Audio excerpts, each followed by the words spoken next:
I'm ready, Greg. Are we ready? Or Just almost. 1 second. We're getting ready to stream, and then we can start.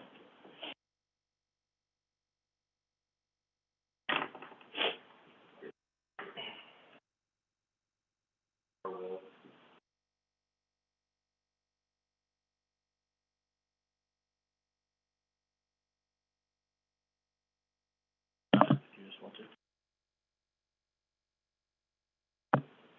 Got it. Okay. All right.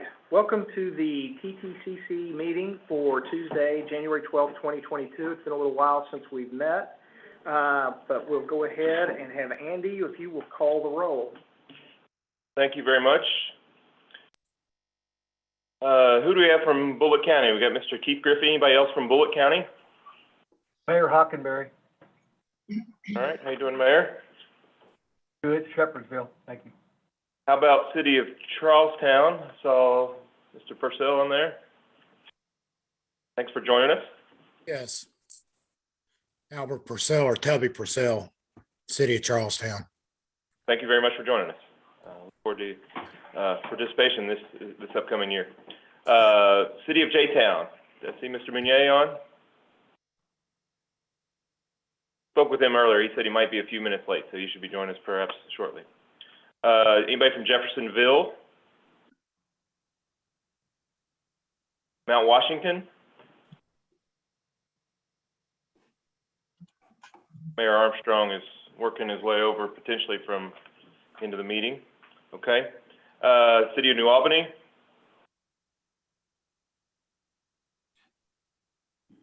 Shepherdsville we have. Mayor Hockenberry, thank you for joining us. Anybody else from the city? City of St. Matthews. I see Keenan's name on Keenan there. Stratton. Yep. Hey, Keenan. Thanks for joining us. About Clark County?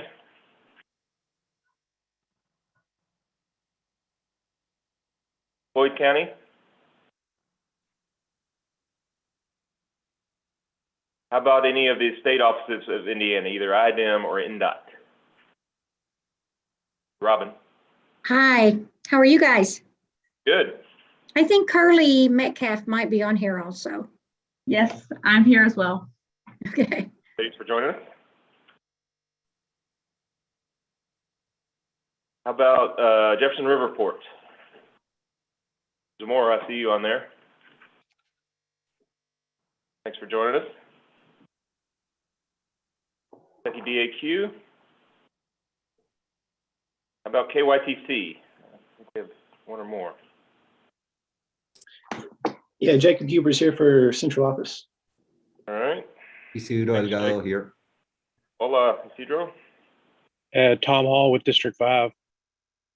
All right. Thank you all for joining us. Tracy Level, District 5.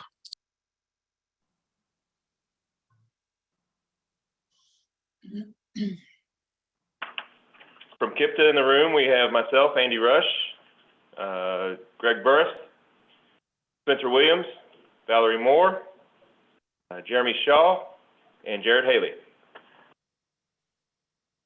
How about from APCD? I saw Mr. Butler. Yes, hi. Greg? Metro Economic Development or Advanced Planning?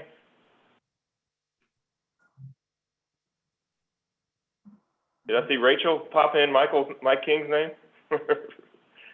Yeah, it's me. Sorry, I was trying to figure out if Mike was actually here or if it was just me. I'm standing in for Mike today. Rachel Casey with Advanced Planning at I saw Local the video Metro. pop on. I was like, that person doesn't look like Mike. How about anybody else from Metro? I see Dirk. Who else? Anybody?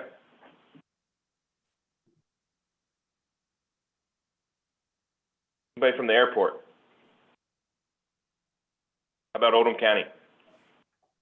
Jim Urban, and I know Jim Sullivan's having technical issues if he hasn't joined us. He will be, though. Okay. Port of Indiana? Park? Ida here, Ida Kopic.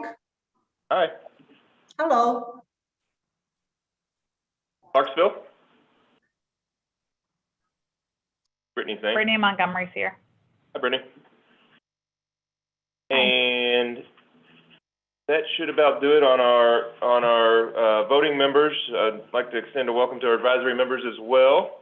And Keith, we most definitely have a quorum. We've got a pretty good attendance today. Good to see you. All right, great. Thank you, Andy.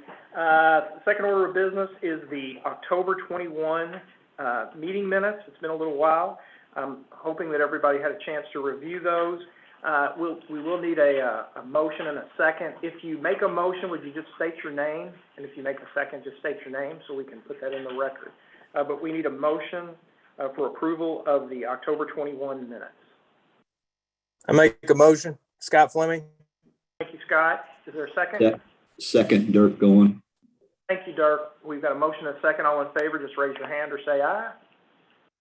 Like everybody's for this. That'll pass. We'll move on. Thank you.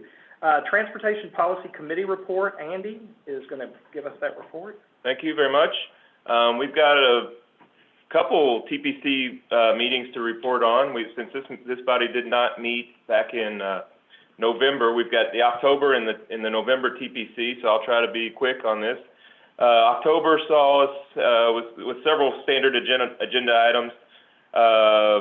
Amendment 4 was processed at that meeting. We updated our goals and objectives for our long-range plan were discussed and approved, or approved for recommended to the TPC.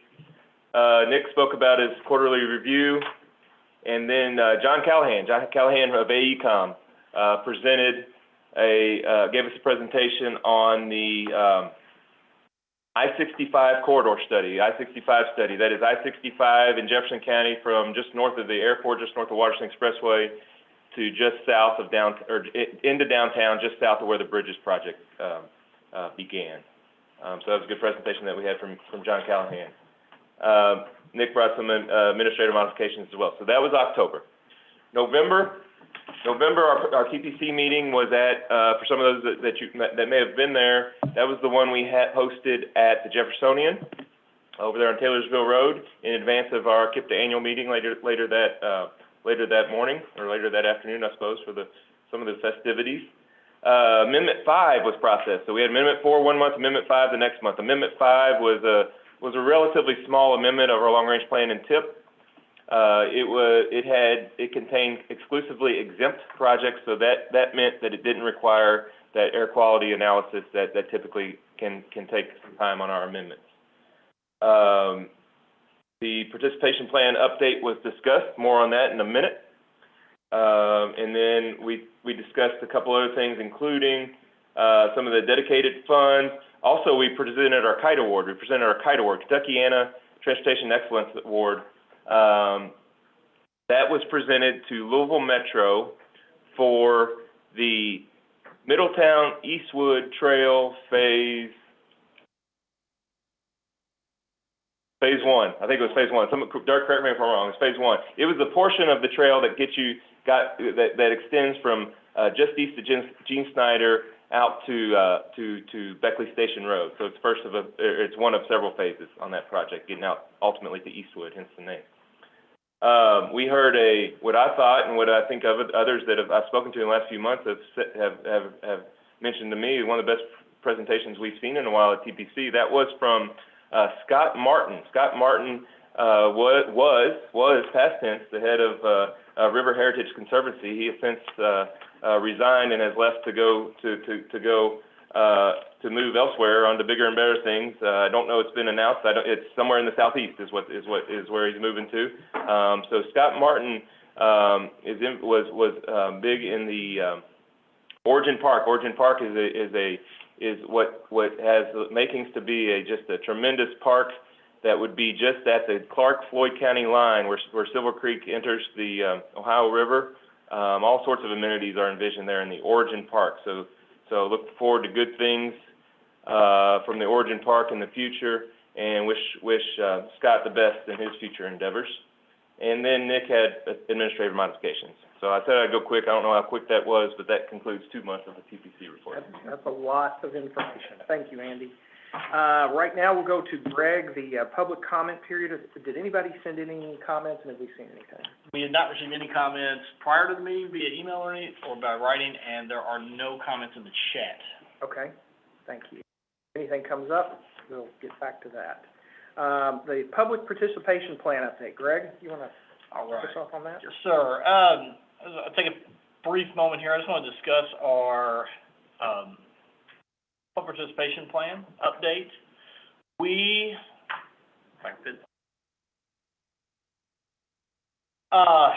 Public participation plan. There's so many changes in the last couple of years, especially as you see now, we're doing these hybrid meetings, doing a lot of virtual meetings. We wanted to make some changes to the language in that and discuss how we handle those. Biggest things is also just the virtual playbook, how we engage with the public. And we did an update in 2019. We really felt like this needed to be another one though, just because of all the changes. The biggest things that we really went through, we didn't really change too much. The goals and objectives remain the same. Inform the public, education, make sure that they have a seat at the table.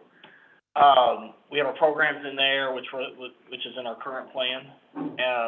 But really the electronic and the social media is what we're going to be changing. In the past, we've not accepted comments before via social media. If we received ones before like that, we usually transfer back and write them and say to email us or present them in another form. So that is one thing we do have the changes for the draft that we will be accepting public comment via social media. Also, we have some changes in just how we bring things to the committees. Now, as you see the tables there up there, show the days that we'll have. Those will pretty much stay the same. There are a few little changes, just how we take things to TPC. We'll no longer be taking things to TPC. It'll just be the chair itself. They'll leave him at his discretion on if we need to take things to TPC before we take them to public. Reason I also brought this up is we are in the public comment period for this. It runs till January 28th. We have a virtual public meeting scheduled for January 25th at 4 o'clock. So I'm just asking everybody, members of Ttcc, please share this among your constituents.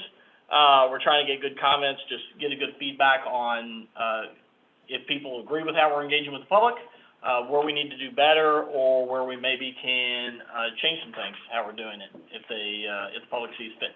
So I'll take any questions if I have any, but that basically wraps it up. Okay, thanks, Greg. Any questions or comments for Greg?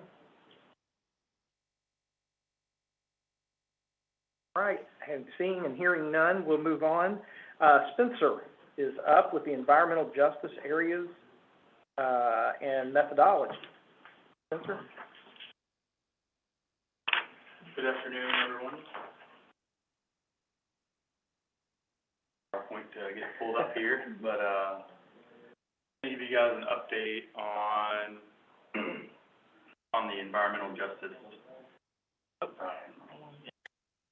resource guide and new environmental justice areas. You had it right before. Yep, that one. Yep. There you go. All right, so here is the new map of the environmental justice areas in 5-county Kipta region. For this update from the so it was last updated in 2018. I think they used 2017 HTS data then, 2015 and 2017 HTS data. Now we use 5-year 2019 HTS data. And instead of block groups, we use tracks. So we changed the methodology a little bit to use tracks instead of block groups. We did that for data continuity amongst sets of data, since we use tracks for a lot of other things. So we use the EJ areas for project evaluation, public outreach, things of that nature, just to kind of identify where like populations in the Kipta region might have different needs, and what those needs might be. Can you speak louder, please? Speak up a little bit. Speak louder. Probably just be closer to just take a step up or something. Can you hear me any Thank better? You. Yes, a little bit. Thank you.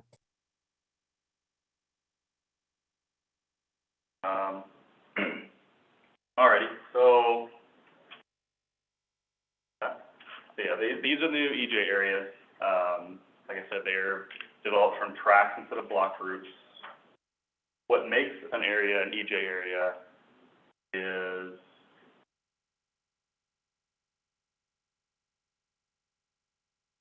what makes an area an EJ area is take the regional average of all the counties for low-income population and minority status, of whether they self-identify as a minority, and if that tract is more than 200% the regional average, then that tract is an EJ area.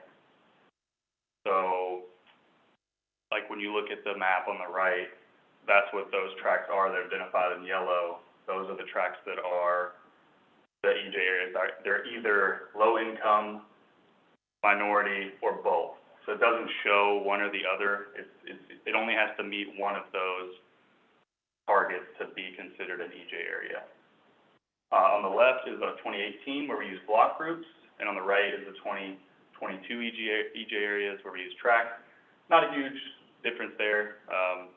The areas on the right are a little larger, but there's less of the holes, less gaps, a little more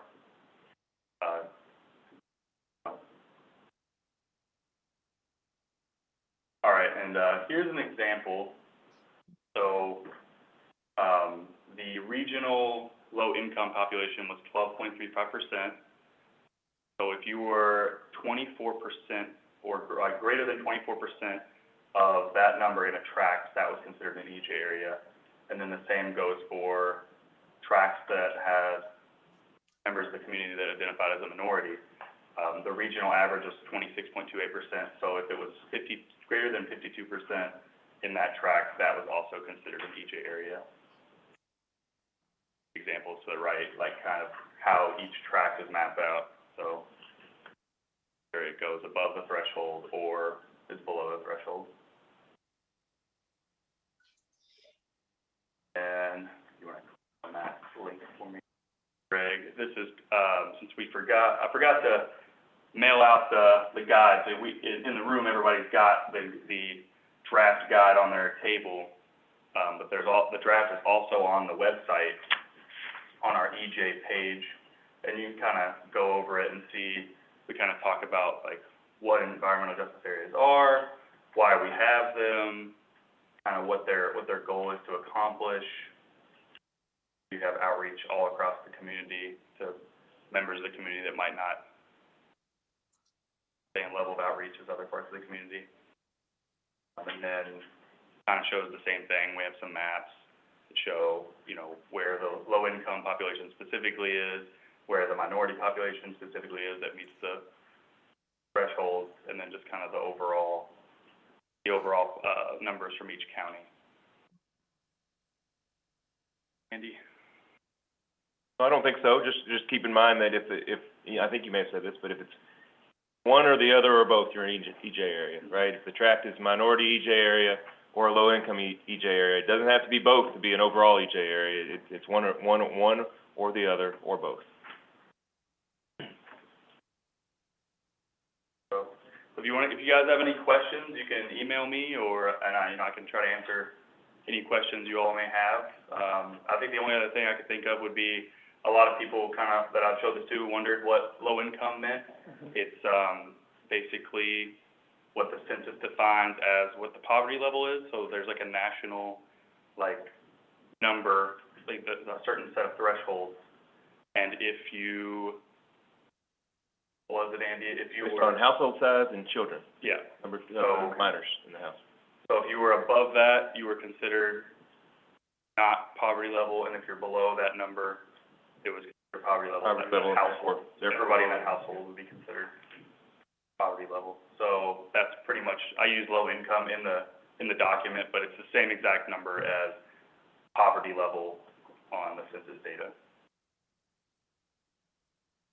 That's right, and in the document, it even recognizes which of the American Community Survey tables we relied on heavily. Yep.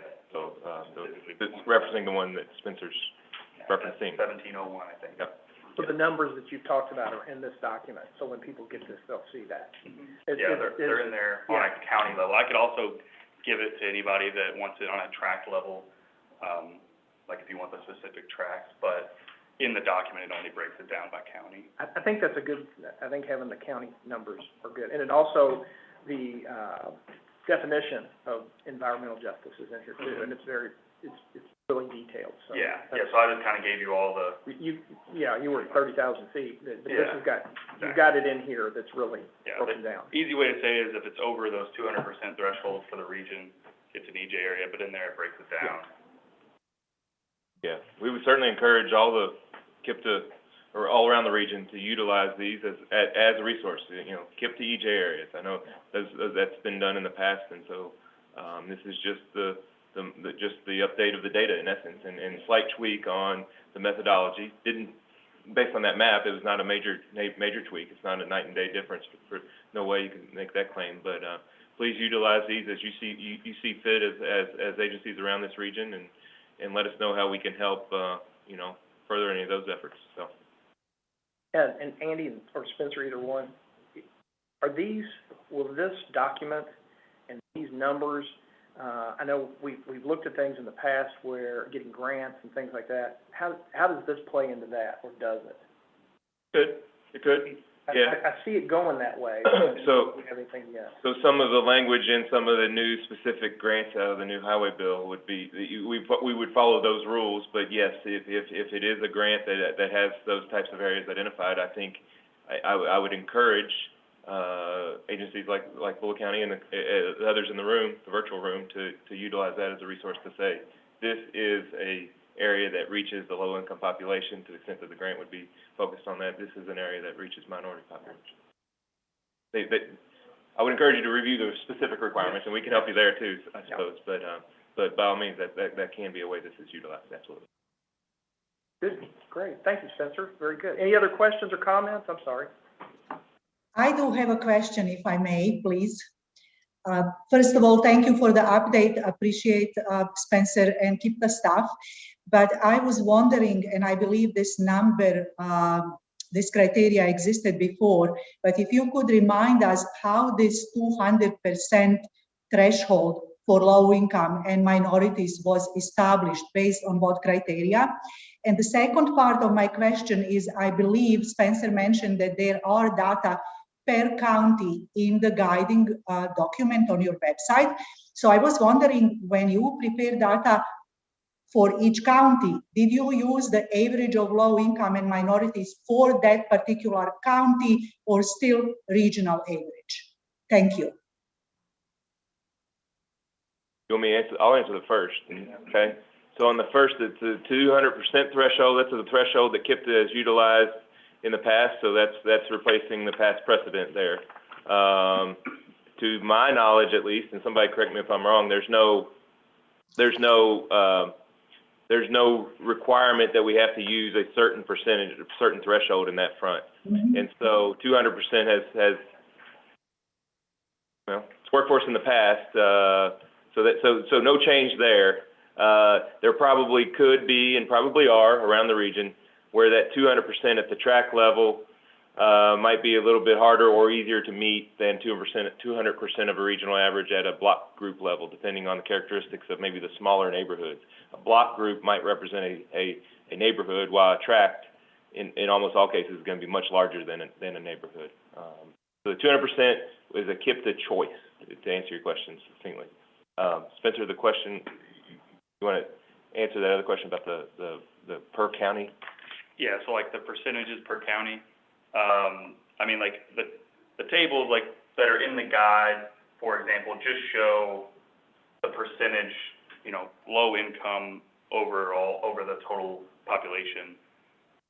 The only thing that was utilized on a per tract basis was just weighing it against the regional. So I didn't go in and actually weigh it against like the county itself. So I didn't, take like what's the average of Oldham County, and then what's tracts that are 200% of that number.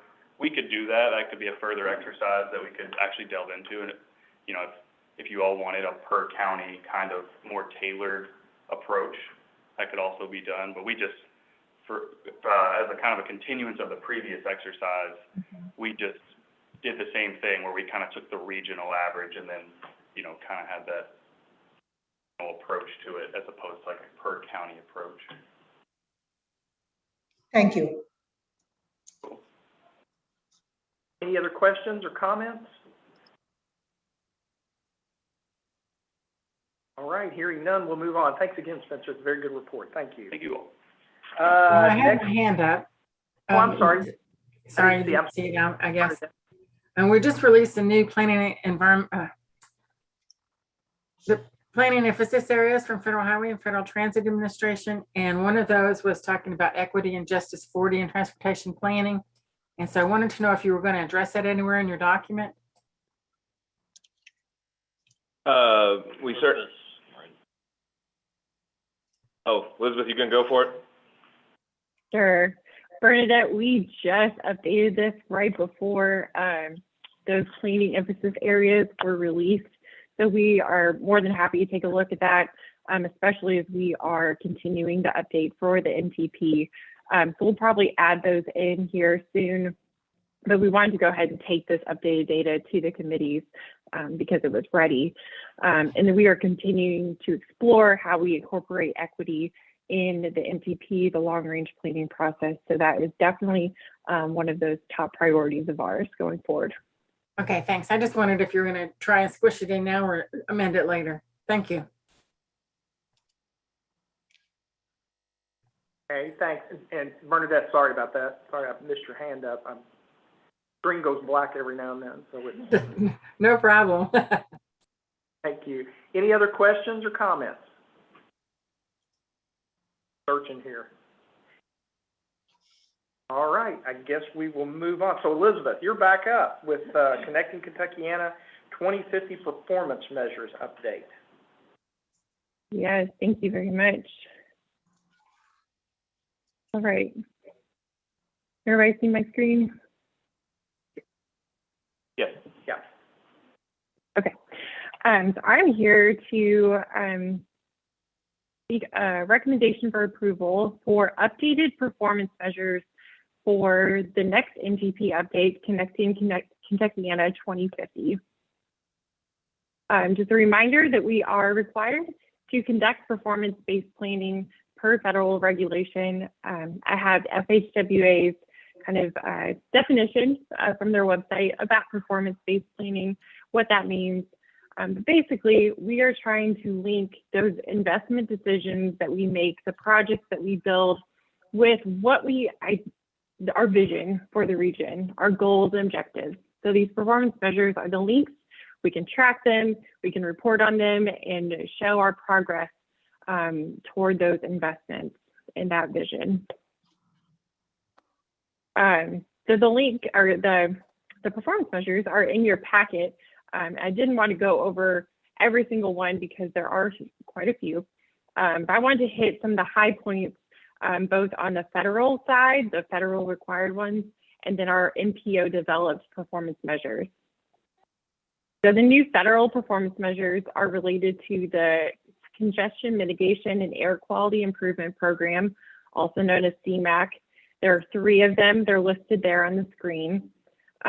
Those are coming into being required for our area, both because we are anticipated to be above 1 million people with this next census, but also the requirement was expanded to include more NPOs for this next reporting period. So we will have to do them either way. Those 3 are listed on the screen. These will have to be incorporated into our performance management plan before the NPO adoption or the NTP adoption. But I'm bringing them to you right now anyway, because they will have to be with Connecting Kentuckiana 2050. On the NPO side, we have performance measures since the last NTP that our NPO has elected to make for ourselves. We thought these out to track certain factors that were important for our region. and they hit those following categories that I have listed: active transportation, equity, transit, the roadway system, and some additional maintenance performance measures. So these changes are, they're not huge, but they are able to let us track these measures more easily. When I say that, some of our old measures or our current measures are a little convoluted, we found out when we were trying to kind of track them with the data. So we wanted to slim them down and really make them understandable, really hit the high points of what we want to track as a region. An example is, instead of tracking pedestrian access inside the high density activity clusters that we have, we're just going to track the number of miles of pedestrian facilities across the region that are built. We find that this is more understandable to the public and to our planning partners than only looking at pedestrian facilities inside of those activity clusters. We have also included a couple of new ones that show the changing emphasis areas that Bernadette just mentioned. Innovation in electric vehicle charging stations is one that is listed in there. So I'm welcome to any questions on any of the specific performance measures. And if there are no questions, then I am asking for a recommendation for approval to the TPC of the Connecting Kentucky in a 2050 performance measures. This is Dirk. I've got a question about the number one, this in safety. You've got a whole section on here about fixed route transit and paratransit. I didn't even know we had a real fatality and injury rate on these type of facilities. And a fixed route, I was guessing would be the Dixie Rapid would be the only one that I would even come close to considering fixed route. I believe fixed route is all kind of regular transit service, not just the BRT. I think the only, and Aida could probably correct me on this, the only exemption to that may be express route, but typically fixed route is any regular transit service. And those are FTA performance measures that we are required to incorporate. Sets those targets and tracks them, and we just incorporate them in our performance management plan. Okay. Dirk, we just added those last year, if I'm not mistaken, and we incorporate TARCs directly from there. I think it's called the PTAS, Public Transportation something Safety Plan. Yeah. Is that right? So those are recent additions, and we added those last year. Okay. Well, I'm looking at them. They're in blue, and I thought maybe that was something new this time around. The other thing is blue is those federal performance measures. Yeah. Okay. In the document. Yeah. Okay. Then the other thing is we've done an inventory, and unfortunately we only did it for metro sidewalks and didn't include the state sidewalk system, state route system within Jefferson County. Our sidewalk assessments, we rank them 1 through 5, and 4 and 5 are the worst. And I think 4 is mostly it's vertical displacement greater than between 1 inch and 2 inches, and 5 is greater than 2 inches. A lot of these are tree root shoves and things. So we've got a lot of old sidewalk, and I know that it seems like we're always mentioning new sidewalks, but the sidewalk repair program for us is, I think our last estimate somewhere in the range of over $60 million to repair our sidewalks for those 4s and 5s, which means that we're not the sustainability, the fix it first thing. We're not really capturing anything but new sidewalks here, it seems. And I don't know if there's a way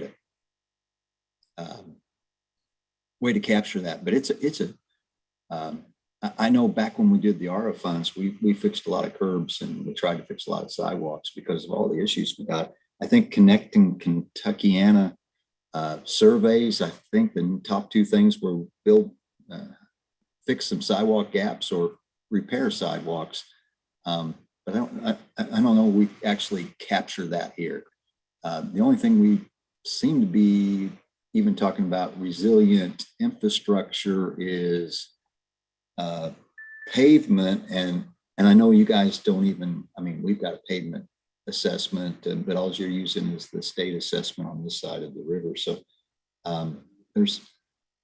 I think the fix it first, the rehab, we spend so few STBG dollars on rehabilitation efforts, and other MPOs spend as much as 50% of their funding on rehab.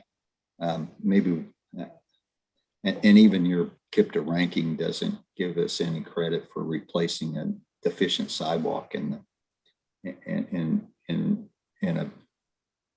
ranking your projects. So I'm just asking whether we're kind of missing something that really probably needs to have some attention in tracking. And I'll one of the things we'd be I missing. hear you, Dirk. Yeah. Oh, go ahead, Andy. One of the things we're missing, and I think you mentioned it early on, Dirk, was the qualitative sidewalk data from elsewhere around the region. Through our data collection efforts, it was, from a few years ago, it was mostly or exclusively locating sidewalks, the presence of a sidewalk, which side of the road it was on, et cetera. The qualitative was something that we did not make a part of those data collection efforts, as I recall. That's all right. And so we'd be missing, and I don't think it would, I don't know this as a statement of fact, but I think the resources that you guys have at Metro probably are well beyond what's available in the other counties in terms of the sidewalk data, the qualitative data about it. So that'd be an issue there. On the pavement rehab front, I share that frustration that it's on a limited network. You know, it's on the interstate and then the non-interstate national highway system network. Those are among the federally required performance measures. And so that's why they are the way they are, first and foremost. But the other pavement data collection measures don't measure them in the exact same way.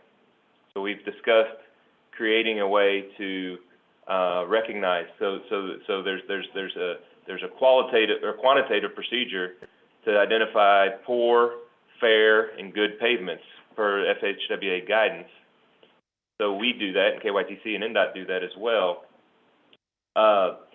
But that's utilizing the data collected in a specific way that's not the same way as some of the smallest jurisdictions, including in Louisville Metro, collects their data. So maybe we can create a crossover there someday. I think that would be a nice addition to our menu of performance measures. I couldn't agree more about that. So we have in here right now what we are required to have in here, or the federal highways, specifically federal highways pavement and bridge performance measures as written, as discussed by them, or as approved by them. So I wish we could do more.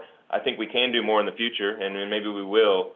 But I think getting that crossover between the local pavement data collection to match in some way, shape, or form the federally mandated way to collect the data is going to be a challenge for us in the foreseeable future. Well, I think we pursue the vertical displacements because that's the number one reason Public Works is sued. It's because of tripping hazards on the sidewalks. Plus an ADA transition plan requires you to, and I think people misinterpret that they think it requires you to bring everything up to current ADA standards, and that's really, to my interpretation, it's only to remove barriers, and barriers would be a missing curb ramp, or in this case, a 2-inch vertical displacement of the sidewalk is probably a barrier, and so those are the things that we need to be addressing. So and that 2-inch was because of a John Lockley from Metropolitan Sewer District, who's an engineer there that is in a wheelchair. He's the one that told me going downhill, I can get over something pretty tall. He goes, but going uphill, I can only get over something that's about 2 inches in a manual wheelchair. So that our standard is very subjective there. But that, you know, I do think that we spent $400,000 for effort. We would, and that was 1,800 miles of sidewalks that we have in our system. And we changed the ordinance, putting the repair of those back on metro government without actually moving funding with that, which is interesting how the council can do that to you at times. And I'm thinking maybe in Bullitt County, I'm assuming it's probably still remains that you place the responsibility of that repair upon the adjacent property owner. So it's a different rule here. The other thing is that the state right of way, they don't even go to the curb half the time when they do paving. The only thing they do is curb ramps, and they stop at the face of that curb unless it's messing with the drainage of that roadway. And the rehabilitation, the paving, the curbs that we've got, the Frankfurt Avenue, the Lexington roads where it's been driven over for years and years and years, and it's just crumbling away. KYTC goes through and repaves it and got great looking pavement, and then we got a curb that's and the fact is, in those locations, it's right at the back of the sidewalk, and it's in terrible condition. We've got and I think they leave the responsibility of those sidewalks pretty predominantly back on us, and as well as those curbs back on us. But the time to replace those curbs is when you do the paving. So there's something we've got to do different there, and I don't know whether that comes through assistance through the Kipta process, or I just know that it's a real problem for us, and we don't have a good solution. And I'm talking too much, and I apologize. Derek, I will say that I hear you on that, and I wish we could have a data set region-wide to better help track this. But with the performance measures that we're presenting today, we really want to be able to easily track movement on those measures. I will also say that we are kind of revamping the evaluation process for MTP projects. So I've made some notes on what you've said today, and hopefully we can find a way to better represent Fix It First projects in those evaluations, even if they are not necessarily contributing directly to a performance measure. I think you're right that the spirit of Fix It First is one of the first and foremost concerns that can be in the MTP as well. So thank you. Andy, with regard to, this is Jim Silliman, with regard to your discussion of the resilient infrastructure and the pavements and not having the consistent rating methods, would you entertain, I mean, could we get the agencies together, just discuss this? And so if we're using, Oldham County's using the PASER method now, and the state's using something different in different agencies, we could find some correlation to get common assessment, I think. One of the things I've thought about, Jim, is I think a lot of them, I'm no pavement designer or pavement expert, but there's probably something in there that relates to or matches the an IRI or a roughness index. So I think a lot of those will have that. That could be the common bond. The federally mandated way to assess it is you do it different for your asphalt pavements and different for your concrete pavements. I suspect some agencies don't have any concrete pavements, or virtually none, virtually all asphalt, I suspect. Right. On the local roads. And so it's different on what you look at, faulting of the concrete versus cracking of the asphalt. IRI is consistent, and the last one's escaping my mind. So I don't think that all local pavement assessments are going to have all of those things, won't have the full menu of items to choose from. Now, if we could base something regionally in the future on one of those, or one of those, perhaps the roughness, because that's kind of seems like the most frequently used one attribute, I suppose. That's something that we've kind of talked about. I'd be very interested in pursuing that in the future to see if we can't extend this, because it leaves us using just simply just the interstate miles and then the non-interstate NHS miles.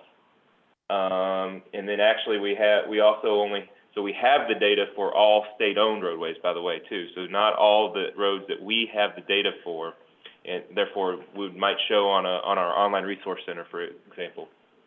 We've got data on more roads than what we measure here, because we measure them here on the NHS and interstates because we are required to put out these regional measures. But I'd be very interested in that, because as you guys know, that's an attribute to a project application. That's an attribute to a project scoring. Always will be. There's no reason why that would ever go away. That is something I hope we can pursue going forward. So I think most communities probably do have something like that, and hopefully are utilizing it heavily, potentially for their local priorities. So something to pursue. Andy, I'd like to encourage too that if you all do meet, that possibly get with Tracy Novacek or Chris Shive or some of them from KYTC that are kind of their pavement experts, and find out what they're doing. And as far as consistency, I think that will go a long way. And I've been sitting here being quiet, and Dirk's comment, I can't speak for KYTC, haven't been with them for about 4 years now, but I know that they are moving forward with some of the sidewalk repair to meet that ADA compliance, that they had a data collection contract that they put out, had mobile LiDAR to collect the data, and then now they're doing some implementation plans. We've been working with Tracy and Tom, Division of Planning, on doing that. So there's some things that I think they could share as well about some ideas on how to move forward with sidewalk repairs and ramp repairs. Good idea. So stay tuned on the pavement, I guess. We will hope to have something for you that can meet everybody's needs on all the roadways, not just the subset. Well, Andy, at least for NHS, what the state reports, they use full distress plus IRI. So I can tell you that, but other than NHS, I don't know. Okay. Yeah. Again, we can again, just these aspects of projects and the improvement types for projects, those can be and will be valued, whether or not it's on, just because it's not a project that would fit one of these performance measures perfectly, right? That these types of projects are still qualitatively appreciated, and that should translate into being quantitatively appreciated in the project development process.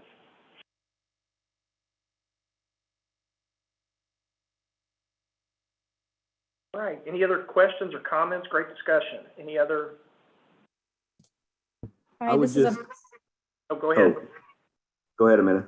All right, thank you. It's Amanda Deathridge here. I just wanted to give Kipta kudos for some of their MPO developed performance measures, especially in those sections 2 and 3 about sustainability, the effects of climate change, and equity. I know it can be really hard from the regional perspective to try to create performance measures that address it from a regional perspective. And I know that you all have been kind of wrapping your heads around those climate change ones for a while.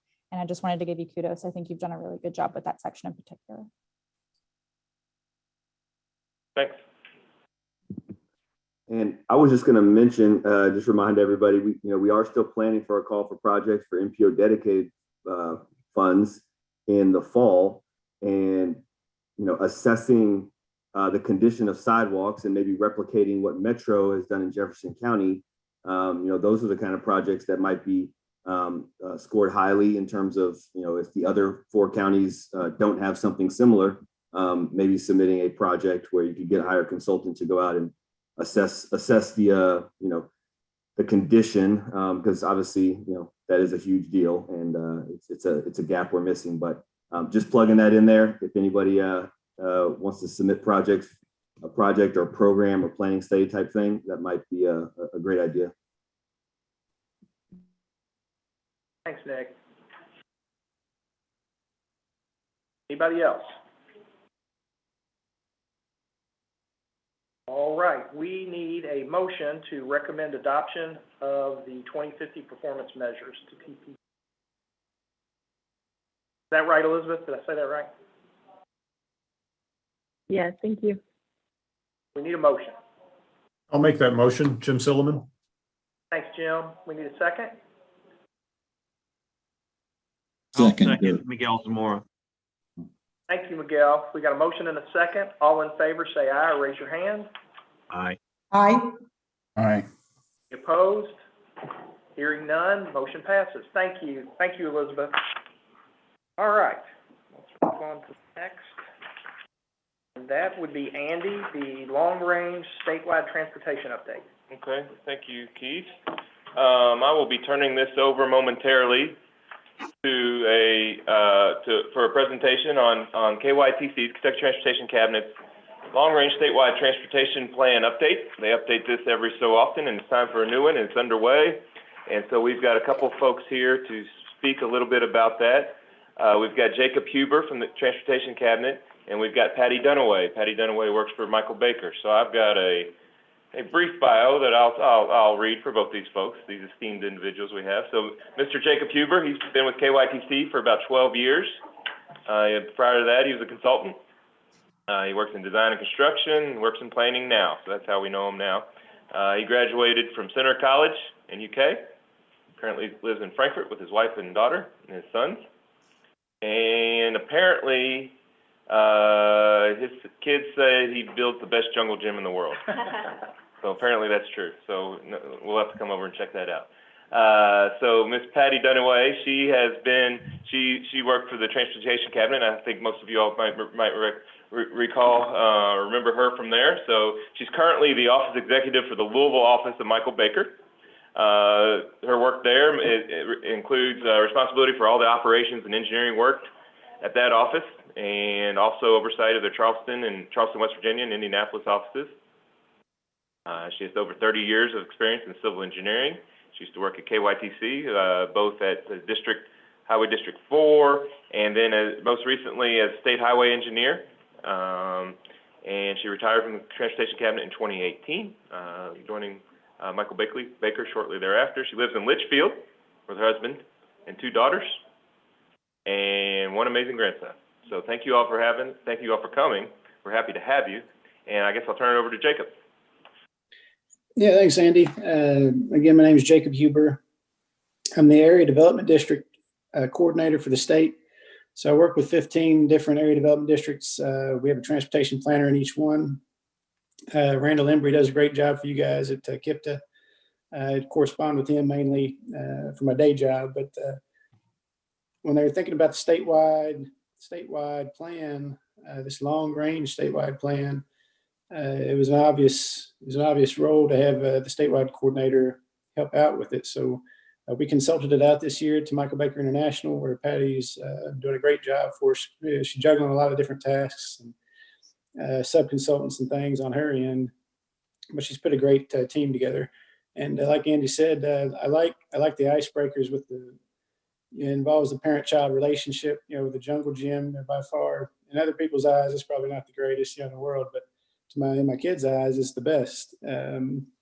So thinking about the future generations and that kind of thing is what this plan to me is all about. So we're looking at finance, that kind of stuff. Patty can go into all the details. And Patty's done a great job with this so far. She sees the big picture. She's seen the KYTC side of it. And now she's seeing the consultant side, planning to construction and maintenance. So she's a great asset for this project for sure. And with that, I'll turn it over to you, Patty, to kind of go into the details on what we've done so far and kind of get this group up to date. So thanks, guys, for inviting us to present on it. Yeah, thank you, Jacob. I greatly appreciate it. So got a few slides that I'm gonna go through, but yeah, I was telling, some of them in the room here earlier that it's nice to get back to my planning roots because that's what I kind of started with while I was with KYTC out of the Elizabethtown District office. But we are excited for this long-range transportation plan update, this multimodal approach, and just listening to the earlier presentations and talking about the low income and minority, the performance measures and working with federal highways, looking at the sidewalks, pavement, management, all those things are kind of rolled up into all of the things that we look at that go into this. So I'm going to highlight just a few things for you as we move ahead. First off, the reason we do the long-range statewide transportation plan is because it's mandated, starting in the FAST Act of 2015 and then subsequent reauthorizations. KYTC and all the other states have been required to do this. And it's really important because it identifies the goals, the policies, and the needs for the whole transportation system. Like I said, definitely looking at it multimodally. And I know you've got different people within this group on the call today. And we are adamant about getting input and making sure that we see the whole transportation system. As we look ahead out to 2045, we want to make sure we're setting the stage for all the decisions and investment strategies that are going to be made, funneled through KYTC and into the various programs that Federal Highways has. So basically, why is it being updated? I mentioned it's a requirement. KYTC in the past has done it approximately every 7 years. I've been involved with it a couple times. We have some other staff members with Michael Baker that are former KYTC employees too. One that in partnership with one of the Division of Planning folks had led the update last time. So like I said, it's good for us to be back because we see it as a very important opportunity to make sure that all Kentuckians have the opportunity to kind of weigh into the vision for our transportation here in Kentucky as we look out to the future.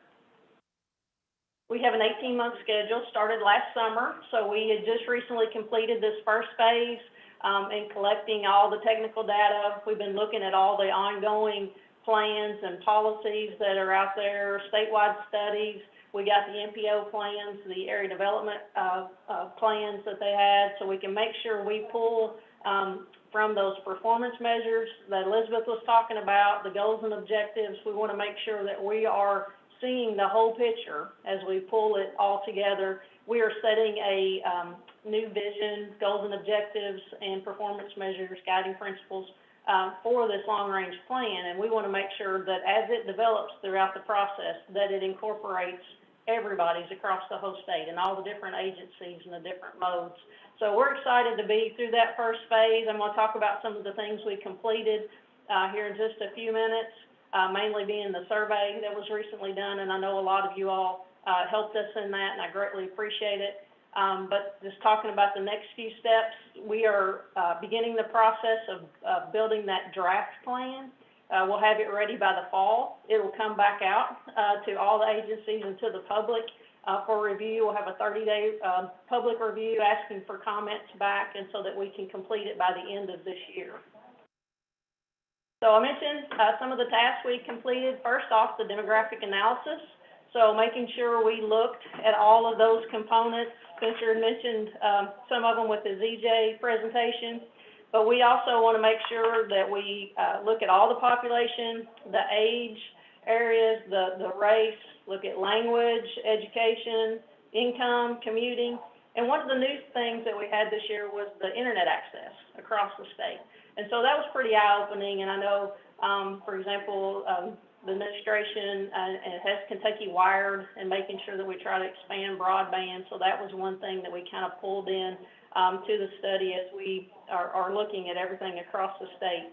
So we will be finishing up that demographic analysis here in the near future. Also, the updated transportation at a glance.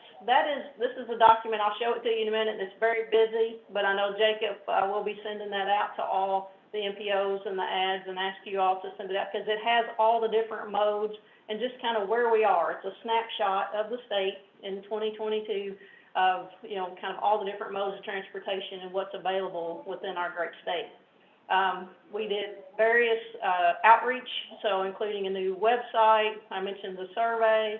And then I mentioned that we'd already looked at various modal overviews from those plans and studies so that we can prepare for scenario planning. And I'll talk about that more here in just a sec. So this is just what the demographic analysis looks like. It's called Who Are We? We have a final draft that is posted up on the project website right now. If you'd like to take a look, we are just finalizing the facts based on the census data, and then that will be finalized. Like I said, it has a wealth of information about Commonwealth of Kentucky. This is that transportation at a glance. Like I said, I apologize. I know it is very busy. We kept thinking about all the information that we wanted, but we wanted to keep it to one page. So it just kept growing and growing, but we all agreed with the project team that this was very important information, and it shows some stats, you know, that I had probably heard before, but, you know, I just kind of lost track of, like over, you know, 3 million licensed drivers, the amount of number of bridges. Of course, I knew that having worked with it, but public river ports, just because I hadn't had the opportunity, you know, to work with river ports that much over my career, you know, I gained a lot of knowledge. And I'll tell you a little secret, one thing I did, the last transportation at a glance that was prepared in 2013, I actually carried that around with me while I was a chief district engineer and a state highway engineer, because it was really nice to pull out during presentations or when people would ask questions and stuff. So this is a working document that was always handy for me. So we wanted to make sure that we did a good job in updating it so that it can be a useful tool for you all and for all the constituents. So I mentioned the website. Like I said, it's an interactive site. Secretary Gray was gracious enough to complete a video that we could put out there where he was kind of doing a call to action and asking all Kentuckians to participate in the survey and participate in the process as we update this long-range plan. We go in and put updates periodically, so the next update will actually be next week as we have summarized the survey, so I'll ask you all to check that out. I know I'm going to be working with Jacob to get some emails out to all of the statewide statewide planning groups. So you'll have some more information about that coming, but this is always kind of an update, and we'll have that throughout the life of this long-range plan update. Oh, didn't mean to play the video. All right, there we go. All right, in talking about public engagement. So Greg, you're talking about the virtual and in-person. That is something we mentioned earlier about. This is going to be our future, I think, and making sure that we have that virtual component so that people can engage wherever they are, no matter if they had a conflict or someone's sick or things like that. So that is something that we have definitely grasped onto, as well as, you know, KYTC has done a great job in promoting that. In looking at other ways that we could reach our communities and trying to get those underserved populations, we did our posters and fact sheets in both English and Spanish, tried to send them out to various business groups and, you know, with all the county judges, the mayors, various different agencies. We made sure that we tried to get all the information that we could out about the survey so we could get as much input as possible. Some of the other things that we did was we had some special meetings. We have a multimodal advisory group that we meet with, along with Kentucky's, KYTC's Vision and Executive Committee, so we can make sure we get the leadership input as well as every citizen across the state. Like I said, going into this survey, KYTC has been using MetroQuest because it's very friendly, interactive, and we had really good results. We had some 8,000 responses. Of those that completed the 5 pages there that it had various questions that it asked and information that it gave. We also had some 4,000 comments. So like I said, we have the final edits being made after meeting with Jacob and the rest of the group in the Division of Planning. We'll be ready to publish that, put it on the website next week. So we're excited to send you all the results. And again, thank you all, because I know the MPO here at Kipta, as well as the Ag Group and those across the state were instrumental in getting those 8,000 responses. And MetroQuest actually told us that we were in the top 5 of those surveys that were done through their company. So we were excited about the results that we got there. Looking forward, like I said, the next steps for the long-range plan process, revenue forecasting and scenario planning are two things that have not been incorporated in the long-range plan update in the past. So we have kind of a specialty group in High Street Consulting that has been known for that, doing this in other states, as well as Michael Baker has a lot of experience. So we work with KYTC, the leaders in the secretary and the deputy secretary, as well as program management, Ron Rigney, and their finances, Robin Brewer, to make sure that we are getting a good picture of the revenue that is currently coming in to KYTC and then being funneled out to the various groups, agencies, as well as to best forecast what we can about future funding. And you all know as well as me that it's always a guess whether there'll be additional gas tax or there'll be other type of taxes or fees that may come and you know, come into the road fund and help some of these things. So that's been a challenge, and we're interested as always to see what this legislative session does, to see if it makes any changes there. So that's one of the components that go into scenario planning. And then I mentioned the vision, goals and objectives, and then the final draft. In talking about scenario planning, it's really important. I know Federal Highway is a big proponent of this.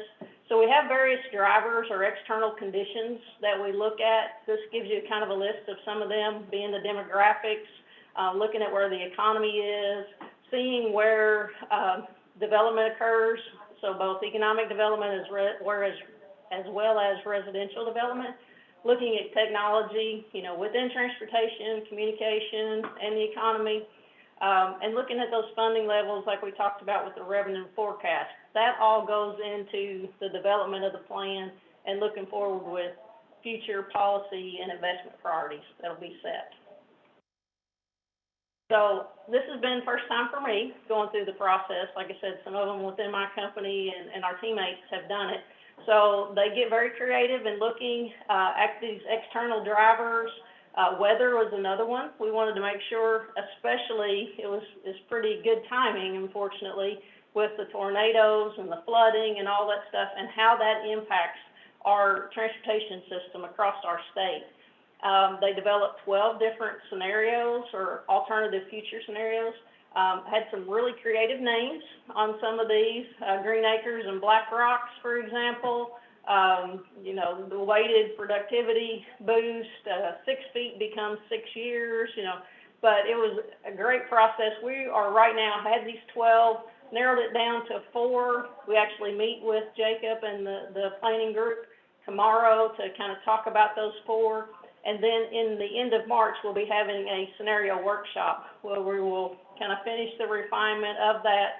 And then again, that goes into this draft that we are looking to have completed by October of this year so that we can send it out to all of you all and the public to review and finalize by the end of the year. So we're excited about where we are currently in the process.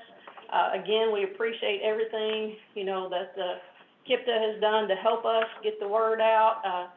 We still want any comments or questions that you have about it. You can sign up on the website. There's a project email address anytime. And like I said, we'll be glad to field your questions, and we always want to hear your comments. That's a quick summary of where we are. All right, anybody got questions for Patty or for Jacob, either one?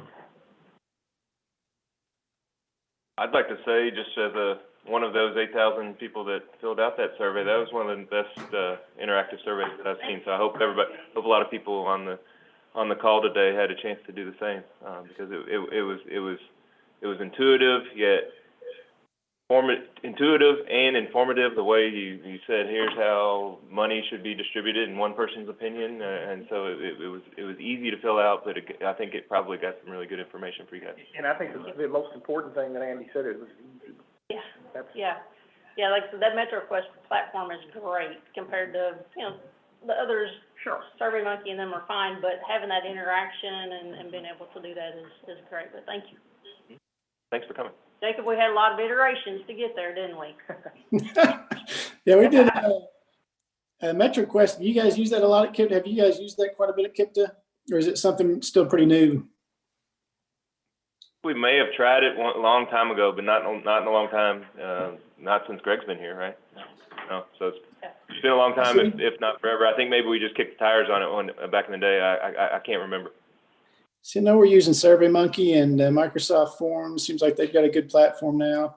The MetroQuest it gives you a little more options with graphics and things and tracking the information. But yeah, the public surveys, that's one thing that's a little bit unique about the long range plan. We do a lot of corridor studies and plans and things. But the public involvement piece, I know you guys did a little presentation on that earlier, is critical to this kind of stuff because it, like I say, like what makes the swing set great in my yard is one, the relationship and the access to it. So hopefully Kentucky can have the best transportation system in the whole world. And anything we can do to help make that happen, I'm all for it. Thank you both. Again, any other questions or comments? All right, we appreciate the presentation. Thank you. Thanks, Patty. Yeah, thank you, guys. All right, Valerie, you are up. Regional travel trends. This is the street lights.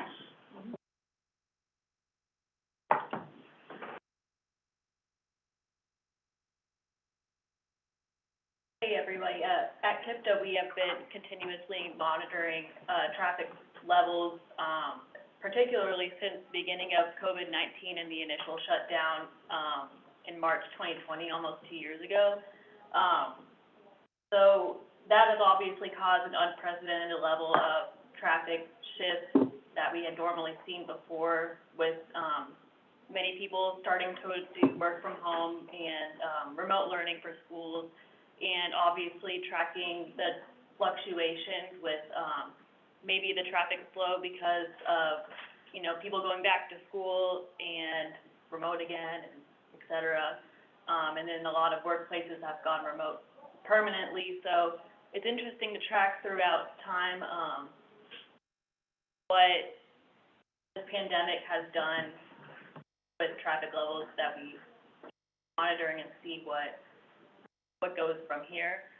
So we subscribe to a data service called Streetlight that a lot of other agencies buy into, and it lets us look at traffic flow for a lot of main roadways that we select, and also look at very specific time frames of these roadways so that we can compare them like on a month-by-month basis and kind of study it.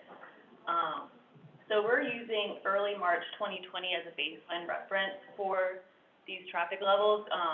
I would say mid-March is when the shutdown happened. So using March as an example for like a normal, typical traffic trend, we can see throughout this time that dramatically March 2020, it decreased a lot.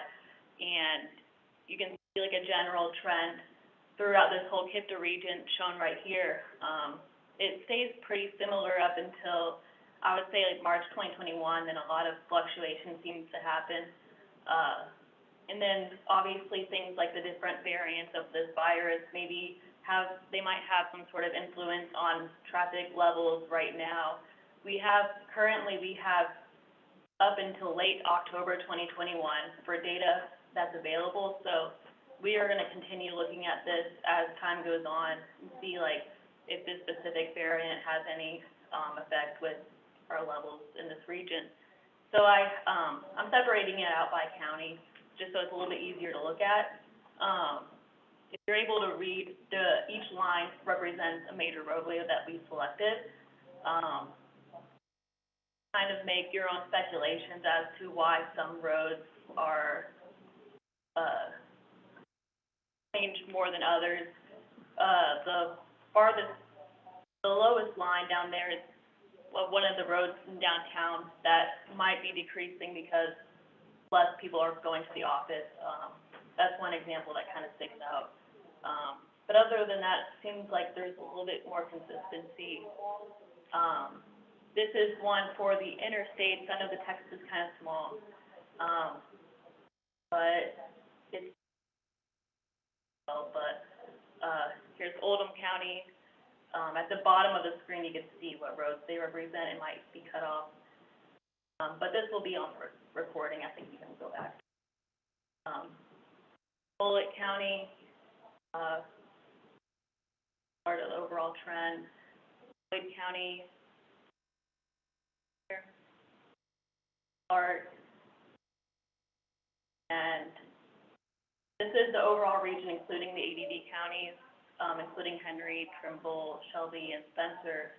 But what we thought was kind of notable was the ADD counties seem to be a little bit more resilient to like return to standard traffic levels pre-pandemic, more so than the rest of the counties that we looked at. We could speculate as to why, but seems like the more urban you get, the less likely it was going to return back to normal levels. But we basically looked at these traffic trends just to use for like a reference in the future, see what we can do to predict more traffic trends. And if anybody wants to use streetlights for us to pull data from it, we are willing to do that for anybody. Valerie, how long do you think you'll continue to track this? I'm not sure. Until it's no longer interesting would be one answer to that question.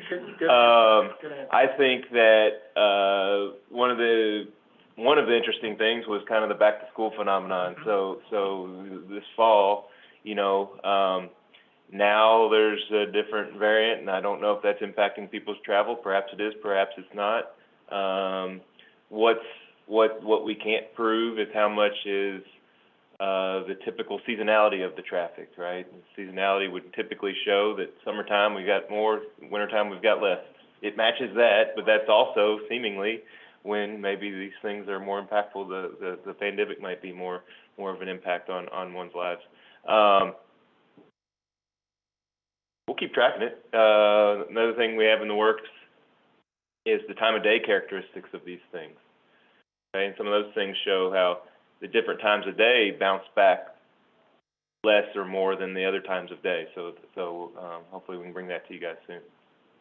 So as long as it's interesting, as long as we're asked about it, we'll keep the data period, and hopefully it can be an interesting data presentation going forward periodically, a couple times a year, maybe to this body or something like that. I think just to kind of show where we are more often if you'd like it. So be happy to do it as often or tinker as you guys see fit. Any other questions, comments for Valerie? Thank you very much. Appreciate it. All right, item 10, the election of the 2022 Transportation Technical Coordinating Committee officers. We need to elect a chair and a vice chair. Andy, I guess I'll turn that over to you.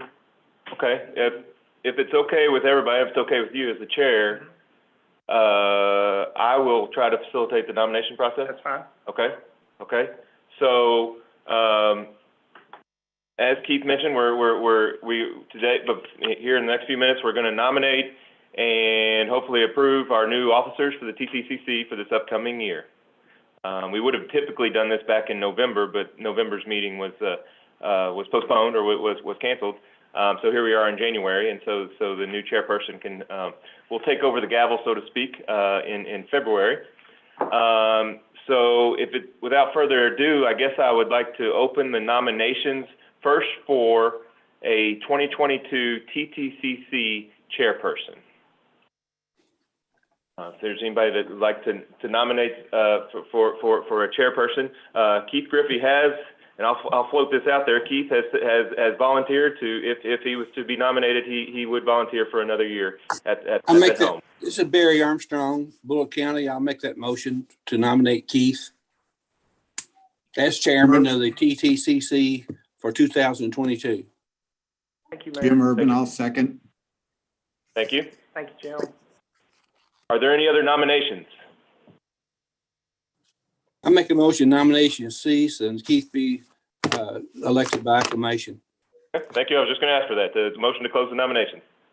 So it sounds like we have Mayor Armstrong making that motion? Jim Urban, second. Thank you.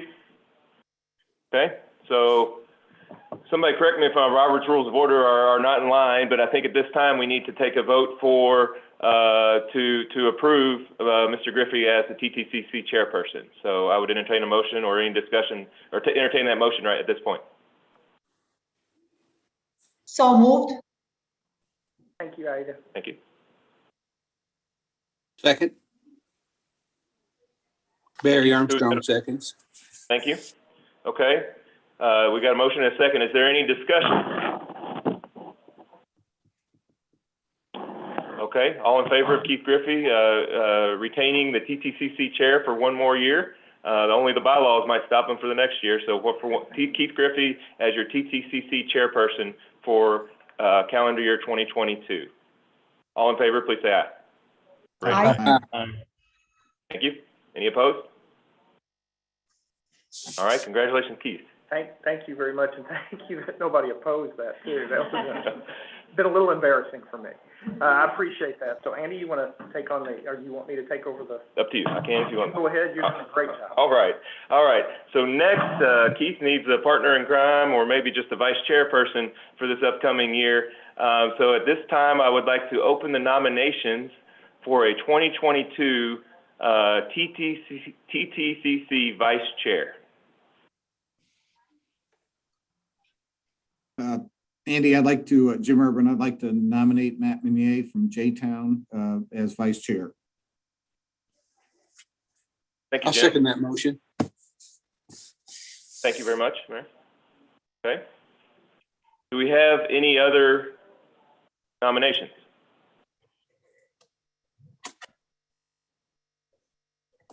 Hearing none, I'll entertain a motion to close the nominations for TTCC vice chair. I make a motion to close the nominations for vice chair. Thank you. Dirk. Second, Jim Urban. Very much. Okay, we have a motion and a second. We'll close those nominations. Let's take a vote to close those nominations. All in favor, say aye. Aye. Aye. Any opposed? Okay. So we have Matt Meniere is nominated to be 2022 TTCC vice chair. Do we have any discussion? Thanks, Matt. Matt, are you willing and able to in your torn rotator cuff state to serve as TTCC vice chair? Yeah, I will. Just only with your left hand. Yeah, I use my left hand though. Well, thank you for being willing and able. Any further discussion on Matt Meniere as your TTCC vice chair? Okay, I'll entertain a motion to approve Matt as the vice chair at this time. So moved. Second. Thank you. Last chance for discussion. Okay, all in favor of Matt Meniere as your TTCC vice chair for 2022, please say aye or raise your hand. Aye. Aye. Thankfully we didn't. Thank you. Any opposed? Thankfully we didn't have to ask Matt to raise his right hand. Thank you for the vote of confidence. So I'm pleased to announce that our TTCC chair and vice chair are none other than Mr. Keith Griffey and Mr. Matt Meniere. Thank you guys for your service for this coming year. Thank you, Keith, for this past year. And also I'd like to recognize Brittany Montgomery for her vice chairpersonship in calendar year 2021. Thank you, Brittany, very much. And thank you for your continued support of TTCC. You've been a long-time active member, and we appreciate your support and your participation very much so. So thank you, Brittany. Thank you. With that, I'll turn it back to you, Keith. All right, thank you. Andy, you did a great job. And we appreciate that, Matt. We look forward to working with you more. We've been working together for quite a while. And thank you all for the confidence, vote of confidence. Other business, Andy's going to take over. One thing I did want to mention, I didn't mention at the very beginning, if everybody would look at the new Kipta, today, for some reason, the first day, I mean, we've probably had it for a while. The Kipta logo and everything? The new logo. So for those that don't know, it was official at the beginning of the year, let's say. So Okay. you might have seen it, some of the things on maybe our email signatures and maybe a thing here or there over the latter part of 2022, last month, not too much into 2022. But we do have a new Kipta branding. We've got a new logo. We've got new, you probably saw on Patty's presentation our logo, on Spencer and Valerie's presentation, some of the symbologies and icons and fonts that we're using. So out with the old skyscraper and silo, and in with a new logo and new font and new Kipta branding. So yeah, it's very cool. Take a look at it, and it's they were Andy and Greg were trying to explain what exactly it means. It's nautical stuff. I'm not a boat person, so I have no earthly idea, but it's very cool looking. So I thought it looked really good. So that, Andy, you take it away. So it was, yeah, if you see stuff with our new logo, it's not, you don't see that old silo and skyscraper. This is still the real Kipta. It's still real Kipta, with some new symbology and whatnot. The only other business I had is, I wanted to recognize someone. You may notice, those that are paying close attention, that in the Zoom room, you might be missing a familiar face that you've seen at Ttcc for 30 some odd years now, and that is Mr. David Burton. David Burton retired from Kipta at the end of 2021. But David was a MPO transportation planner since the early 90s. So we will greatly miss David Burton, and I wanted to recognize him in front of this committee. We not only lost David in his expertise, but we also, the great resignation never ends. Mr. Adam Forseth, who many of you know as our GIS coordinator. Adam retired at the end of the year last year as well. And then Stacy Burton. Stacy Burton left Kipta as well at the end of the year. And so we are greatly missing those folks already. We have a series of job openings currently. We've actually replaced Stacy's job, so we've got a new rideshare coordinator. We were happy to announce that Miss Elizabeth Bowling-Schiller has been promoted to that position. So she's going to step right into Stacy's position there. Elizabeth's been with the program for many years, about a decade. So we're excited to see what Elizabeth has for that program. We'll be replacing folks, in the coming weeks and months. And so, if you guys have any great names of people that are interested, let me know for sure. So, again, I wanted to recognize David in front of this body, and also wanted to give a shout out to Stacy and Adam as well in front of everybody here. So thank you guys thank you for your service. If I know David well enough, I think he's probably either watching us right now, or he's at least going to watch the YouTube recording of this video. So if you're out there, David, thanks a lot. Appreciate it, and same for Stacy and Adam. All right, thank you, Andy, and they will be greatly missed, and we look forward to what comes next. Is there any other business to be brought before this body? Oh, an introduction? Yeah. Oh, yeah, please. Yeah, I'm sorry. Yeah, I failed to mention. In the room today, I mentioned the names that were in the room, and so we have a new face at Kipta. All these people are leaving, and we are thrilled. Believe me, we are thrilled. Myself, especially, Mr. Jeremy Shaw has joined Kipta as a transportation planning analyst.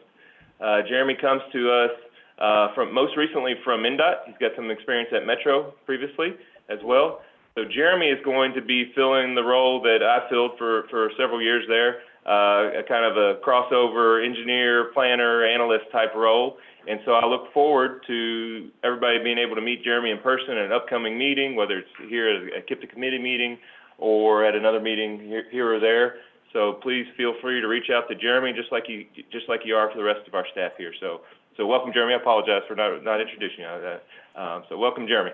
Thank you very much. Thank you. And welcome, and it's good that you get to work with Andy, since you're kind of filling his shoes, and those are big shoes to fill. Andy did a great job. Not that big. And is doing a great job here, and again, we're so happy that Andy's in the position he is, but welcome aboard. All right, anything else? I will entertain a motion to adjourn. So moved. Aida, is there a second? Second. Thank you all. We have a motion and a second. All in favor? Say aye. Aye. Well, we'll see you, do we have our next meeting set up yet?